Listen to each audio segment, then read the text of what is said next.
নমস্কাৰ। পূৰ্বাঞ্চল টাই সাহিত্য সভাৰ দ্বিবাৰ্ষিক অধিৱেশন সামৰণি।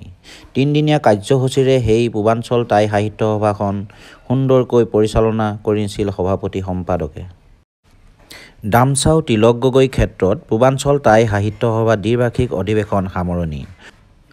অন্তিম দিনা আহোম শৌৰ্য বীৰ্য প্ৰদৰ্শনেৰে বৰ্ণিল সাংস্কৃতিক শোভাযাত্ৰা।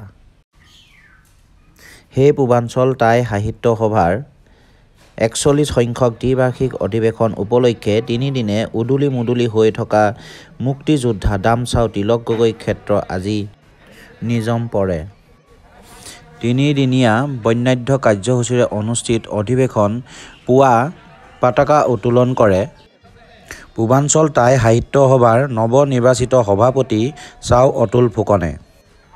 সমান্তৰালকৈ 41খন পতাকা উত্তোলন কৰে বিভিন্ন দল সংগঠনৰ নেতৃত্বই। মৈদাম তৰ্পণৰ কাৰ্যসূচী আৰম্ভ কৰে টাই জাতীয় সংগীতেৰে। ইয়াৰ পাছতেই ডামচাও তিলক গগৈ ক্ষেত্ৰৰ পৰা উলিওৱা হয় বাৰে ৰহণীয়া সাংস্কৃতিক শোভাযাত্ৰা। সেই শোভাযাত্ৰা উদ্বোধন কৰে মৰিয়নি সমষ্টিৰ বিধায়ক ৰূপজ্যোতি কুৰ্মীয়ে।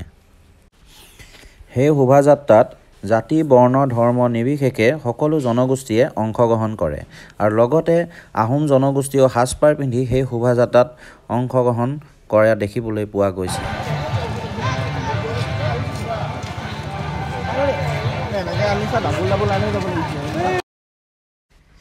এয়াই হৈছে পূৰ্বাঞ্চল টাই সাহিত্য সভাৰ সাংস্কৃতিক শোভাযাত্ৰা। ইয়াৰ পিছতেই আপোনালোকে দেখিবলৈ পাব টাই আহোম জনগোষ্ঠীয় 1001 গৰাকী মহিলাই লাইলুমখাম নৃত্য পৰিৱেশন কৰা দেখা গৈছে।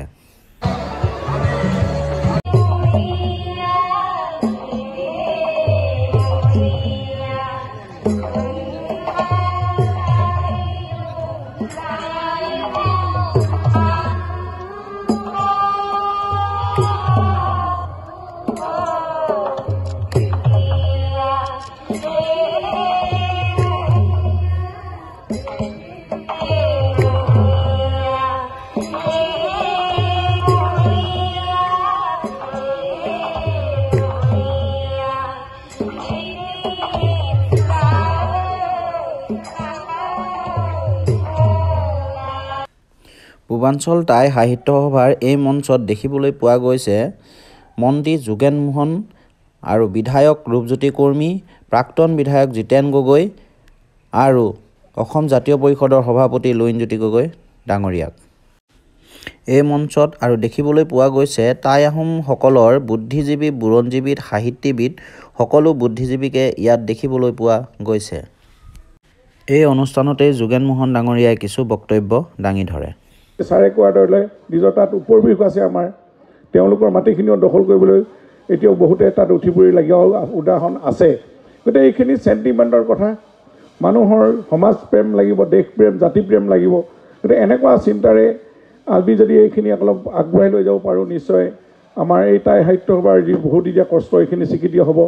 গতিকে টাই সাহিত্য সভাৰ আৰু অন্যান্য সংগঠন আজি যিখিনি আমাৰ লগত আছে জড়িত, তেওঁলোকেও এই পুৰণি কীৰ্তিচিহ্ন সংৰক্ষণ, সৌন্দৰ্যবৰ্ধনকে আদি কৰি বিভিন্ন দিশত লাগি আছে আৰু বিভিন্ন তেওঁলোকৰ দাবী দিব আছে, 6 জনগোষ্ঠীৰ পৰা আদি কৰি বিভিন্ন সেইবিলাক পৰ্যায়ক্ৰমে হৈ থাকিব আৰু সেইখিনি আমি আলোচনা বিলোচনাৰ মাজেদি আমি আগবঢ়াই নিব লাগিব।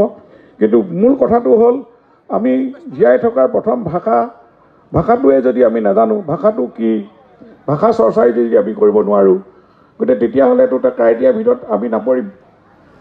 ক্ৰাইটেৰিয়া ফুলফিল কৰিব লাগিব। আমাৰ জনজাতি জনগোষ্ঠীয় চৰিত্ৰ কি কি থাকিব লাগে, এটা জাতি জনগোষ্ঠীয় স্বীকৃতি পাবলৈ হ'লে চৰিত্ৰবোৰ আমাৰ ক'ত হেৰাই গৈছে। গতিকে আধুনিকতাৰ মাজত আমাৰ পুৰণি চৰিত্ৰ আমি হেৰাই যাবলৈ দিব নালাগে। আমি এই বুৰঞ্জীৰ ইতিহাস আমাৰ উপৰিপুৰুষ স্বৰ্গদেউ চাওলুং চুকাফাই যি শাসন ব্যৱস্থা হওক, সমাজ ব্যৱস্থা ধৰি ৰাখিছিল, এই গোটেই ব্যৱস্থাখিনি আজিৰ তাৰিখত অতি প্ৰাসংগিক হৈ পৰিছে। তেওঁৰ পন্থাই উত্তম পন্থা। সমাজখন গঢ়িবলৈ হ'লে এতিয়া বিভিন্ন জাতি জনগোষ্ঠীৰ দ্বন্দ্ব আহি আছে, কিন্তু আমি যদি স্বৰ্গদেউ চাওলুং চুকাফাৰ আদৰ্শৰে জাতিটো গঠন কৰোঁ, অসমীয়া জাতি পুনৰ প্ৰাণপাই উঠিব। আমি এই ক্ষেত্ৰত আমি ভাষা শিকাত কাৰোৱে আপত্তি নাথাকে।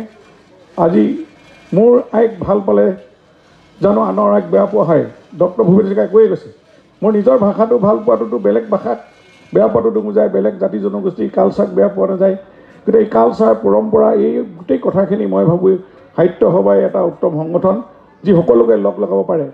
আৰু বিভিন্ন যিবিলাক জনগোষ্ঠীয় শাখা তেওঁলোকৰ সাহিত্য সভা আছে তেওঁলোকৰ পৰা লগতো আলোচনা হ'ব লাগে। আজি বড়ো হওক, মিচিং হওক, বিভিন্ন জাতি জনগোষ্ঠী তেওঁলোকৰ এই সাহিত্য সভাবিলাকে কি পন্থা লৈছে, তেওঁলোকৰ বুৰঞ্জী কেনেকৈ খুচৰিছে আৰু তেওঁলোকে কি গৱেষণা কৰিছে।